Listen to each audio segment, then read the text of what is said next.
Oi, pessoal, tudo bem? Eu estava pensando aqui com os meus botões, o que você acharia de voltar ao passado? De repente, se você tivesse uma máquina do tempo e voltasse assim lá para o Segundo Império, época de Dom Pedro II, o que vocês acham? Se tivesse uma máquina do tempo, disse assim, ó, você aí que está me ouvindo, tá afim de ir por máquina do tempo e visitar um passado? Você gostaria de viajar no tempo e ir lá para Florianópolis de 1870, hein? Pois então, é exatamente isso que nós vamos fazer hoje no canal No Contexto. Vamos mostrar como era Florianópolis a partir de 1870, ou seja, Florianópolis, que se chamava Desterro, como era na época do Império. Exatamente. Mas aí você deve estar se perguntando, como o Prado vai falar na época do Império, na época de Dom Pedro II? Simples, pesquisa, né? Então, gente, eu estou aqui com esse livro aqui, ó, Em Nome do Rei.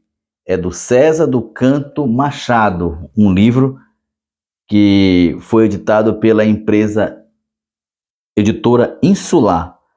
Em Nome do Rei, Santa Catarina, no tempo da realeza. Então, nosso programa hoje, todas as matérias que vocês virão hoje, ela tem uma referência, esse livro aqui, no texto do César do Canto Machado. E o César Canto Machado é cidadão aqui, ó, pessoal. Depois eu vou colocar uma foto dele aqui, ó. Fala aqui o seguinte: César do Canto Machado, jornalista e economiário, nascido em Araranguá, Santa Catarina, é membro da Academia Desterrense de Letras, Florianópolis, e da Associação de Amigos da Biblioteca Pública do Estado de Santa Catarina. Então, Em Nome do Rei é a referência do programa de hoje. Então, só para relembrar, na época do Império, ela foi de 1822, com a independência do Brasil. Lembra do Independência ou Morte do Dom Pedro? E ele foi até 1889 com a proclamação da República. Então, esse recorte que nós fazemos no programa de hoje, ele se refere a partir do ano de 1870. E nós vamos ver algumas questões nesse programa de hoje. Por exemplo, como era o cotidiano de Desterro naquela época, como eram os blocos de carnaval naquela época, na época do Império, tá bom? Como era o folclore ilhéu naquela época, 1870, a partir disso. Você sabia quantos professores tinha naquela época? Quantos advogados, tá? E quantos médicos? Tudo isso você vai ver nesse programa de hoje. E também, você sabia que um grupo de carnaval, e durante esse programa você vai saber quem é, que grupo é esse? Ele foi responsável pela libertação de mais de 40 escravos, exatamente isso que vocês estão ouvindo. Mais de 40 escravos foram libertados por um trabalho de um grupo de carnaval na época do Império, em Desterro. Tudo isso vocês verão e muito mais no nosso canal hoje, No Contexto. Solta a vinheta aí!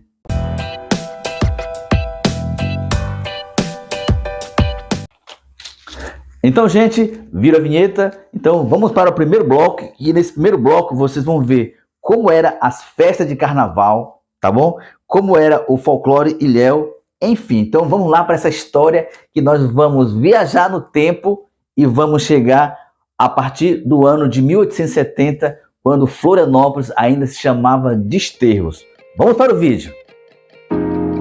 Por volta de 1870, assim era o cotidiano e o retrato de Desterro, a antiga Florianópolis. A sede da província tinha 25 mil habitantes, a maioria residentes nas cerca de 1.500 casas localizadas na área central da cidade. No âmbito musical, a novidade era a Sociedade Euterpe 4 de Março, cuja atração principal era apresentar ao público músicas executadas exclusivamente por senhoritas e senhoras da sociedade desterrense. As apresentações à noite eram dedicadas quase que exclusivamente às autoridades locais e eram cheias de pompas. Em 12 de agosto de 1872 foi fundado o Clube 12 de Agosto, passando a ser um local famoso de festas da sociedade da época. Ainda em fevereiro de 1872 nasceram as agremiações carnavalescas Os Democratas, com inscrição de 50 sócios fundadores, e os Romeiros da Alegria. Pouco tempo depois, surgem outros grupos de carnaval, como o Diaba 4, Bons Arcanjos, Companheiros do Silêncio e os Filhos do Purgatório. O grupo Diaba 4 foi um dos mais importantes de seu tempo.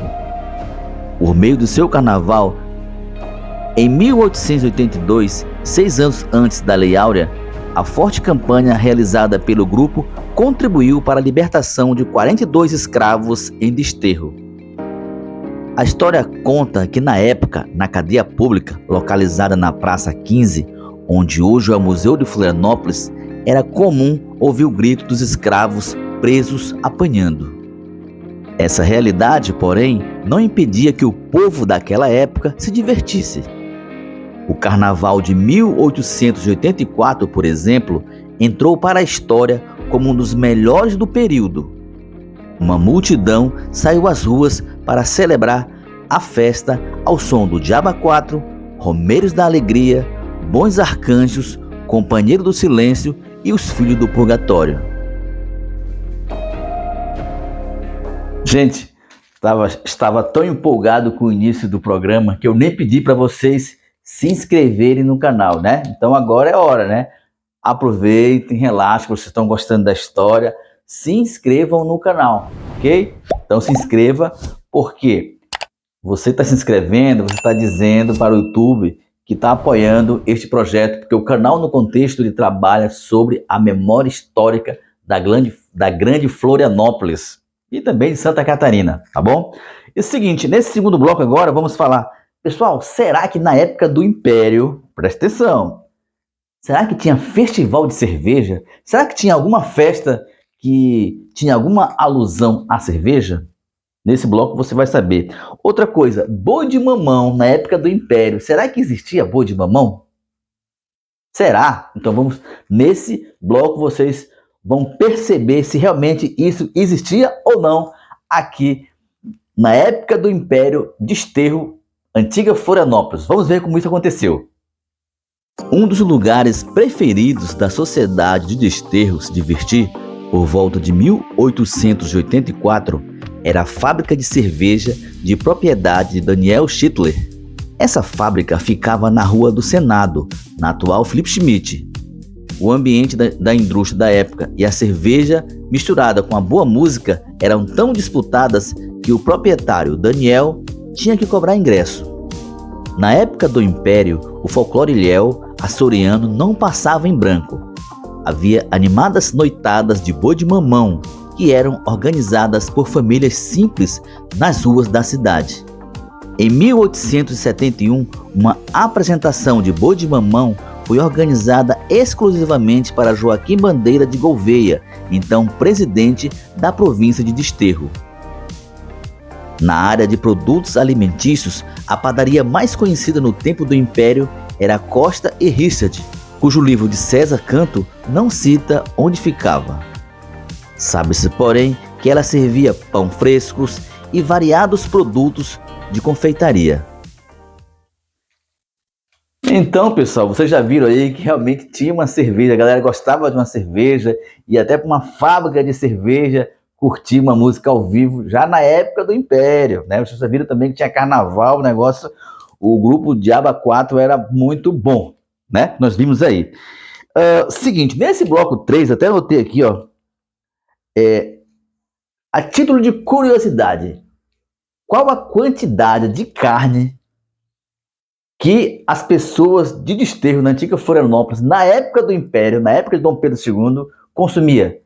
Quantos quilos de carne ou quantos bois você aí acha que o ilhéu consumia? Chuta aí, pausa esse vídeo e chuta aí para vocês verem se irão adivinhar. Pausou? E aí?